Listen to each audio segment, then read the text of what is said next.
Hello, good afternoon IVs family. কেমন আছো তোমরা সকলে? আশা রাখছি সবাই খুব খুব খুব ভালো আছো, সুস্থ আছো। আমিও খুব ভালো আছি। আজ হচ্ছে 2রা ফেব্রুয়ারি, ঘড়িতে 4:30টার মতো বাজছে। আমি টোটোয় করে বেরিয়ে পড়েছি বেটুকে সঙ্গে নিয়ে, যাচ্ছি আমার মাসির বাড়ি। আর আজকে কিন্তু অনেক জায়গাতে সরস্বতী পুজোও হচ্ছে, তাই তোমাদের সকলকে জানাই শুভ সরস্বতী পুজোর প্রীতি শুভেচ্ছা ও আন্তরিক অভিনন্দন। তবে আমরা করছি 23রা ফেব্রুয়ারি, আমার অফিসেও হচ্ছে সেই দিনে, তো সেই নিয়ে মিনি ব্লগ আসতে চলেছে। আমার ভিডিওর সঙ্গে থেকো আর ভিডিওটা পুরোটা দেখতে থেকো। মাসি মাসি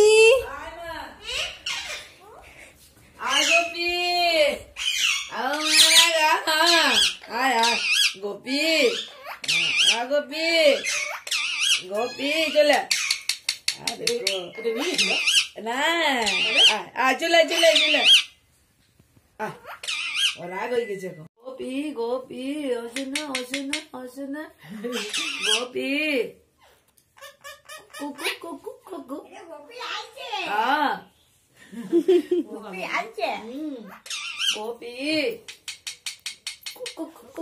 আগের ক্লিপগুলো দেখে নিশ্চয়ই বুঝতেই পারলে যে বেটু মাসিকে এবং মাসি বেটুকে কতটা ভালোবাসে, আর যার কারণেই বেটুকে নিয়ে মাসিঘর আসা। আমরা তো মনে করি মাসির সঙ্গে হয়তো বেটুর কোনো পাস্ট লাইফ কানেকশন আছে। আমরা বেটুকে যতই টেক কেয়ার করি, যতই ভালোবাসি, বেটু তো কখনো না কখনো আমাদেরকে হয়তো কামড়িয়েছে, নখ দিয়ে নুচায় ফেলেছে, হয়তো ভুলবশত হলো, কিন্তু মাসির সঙ্গে ভুল করে হলেও কখনো বেটু মাসিকে মারেনি, আঘাত করেনি, কামড়ায়নি। তো সেই কারণের জন্যই বেটুকে নিয়ে আমার আসা। যেহেতু আজকে সানডে ছিল, মাসিও পড়ে গেছে, পায়ে লেগেছে, আমার মাসিকে দেখতে আসা হয়নি। বেটুক নিয়ে আমি এসে গেছিলাম। এখন এসেছি মাসির গার্ডেনটাতে। মাসির গার্ডেনে প্রচুর সুন্দর সুন্দর ফুল গাছ আছে, সবজি গাছ আছে, তো সেগুলো বেটুকে একটু দেখিয়ে দিলাম। দেন আবার রুমে এসেছি।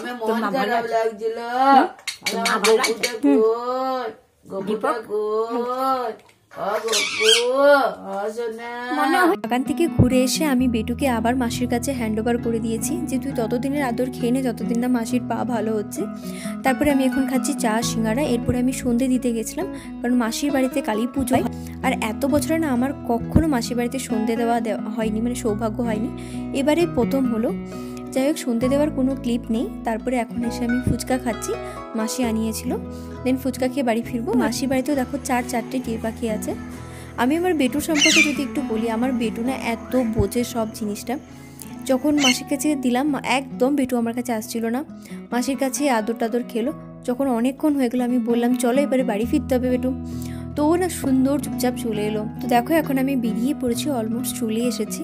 বেটুকে দেখো কোলে নিয়ে নিয়েছে, আর আমার স্টোলটা ভালো করে ওর খাঁচাতে ঢাকা দিয়ে দিয়েছে যাতে ঠান্ডা না লেগে যায়, কারণ ওই নদীর পাড়টা হয়ে আস্তে আস্তে প্রচণ্ড ঠান্ডা লাগছিলো আজকে। এমনিতে আজকের ওয়েদার গরম ছিল, সোয়েটার পরতে হয়নি, কিন্তু দেখলাম ফিরবার সময় প্রচণ্ড ঠান্ডা লাগছে। দেন যেহেতু আমাদের পাড়ায় সরস্বতী পুজো হবে, তারই প্রিপারেশন চলছে। দেখো এখানে আমরা সবাই বসে পড়েছি, আর এখন আমি খাচ্ছি ক্রিসপি চিলি বেবি কর্ন। এটা বানিয়েছে বৌদি।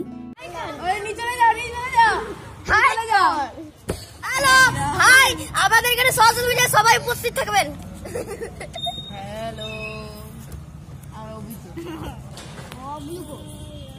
সরস্বতী পুজোর পরের দিন মানে পান্তা ভাতের দিন আমাদের পাড়ায় অনুষ্ঠান হয়, আর তারই প্রিপারেশন করছি আমি বাচ্চা পার্টিদের সঙ্গে। আমাদের মণ্ডপ তৈরি হয়ে গেছে, বাট এখনও ডেকোরেশনের কাজ চলছে।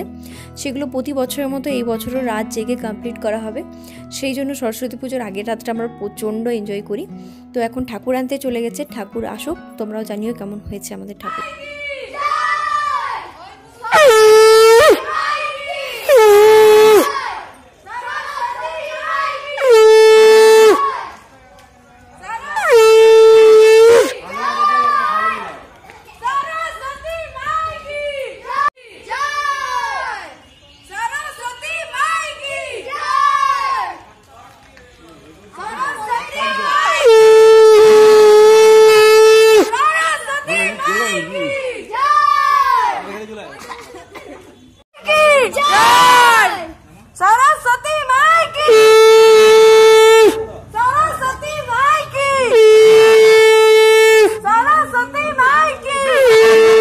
আমাদের পাড়ায় চলে এসেছে মা সরস্বতী ঠাকুর। আর কিভাবে আমরা মা সরস্বতী ঠাকুরকে ওয়েলকাম করলাম সেটা তো দেখলি।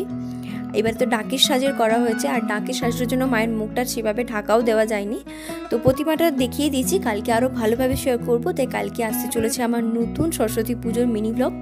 তো আমার ভিডিওর সঙ্গে থেকো, দেখা হচ্ছে খুব তাড়াতাড়ি মিনি ব্লগগুলোতে বা বড় ব্লগে। তো আজকের মতো টাটা, গুড নাইট, সবাই ভালো থাকবেন, টাটা।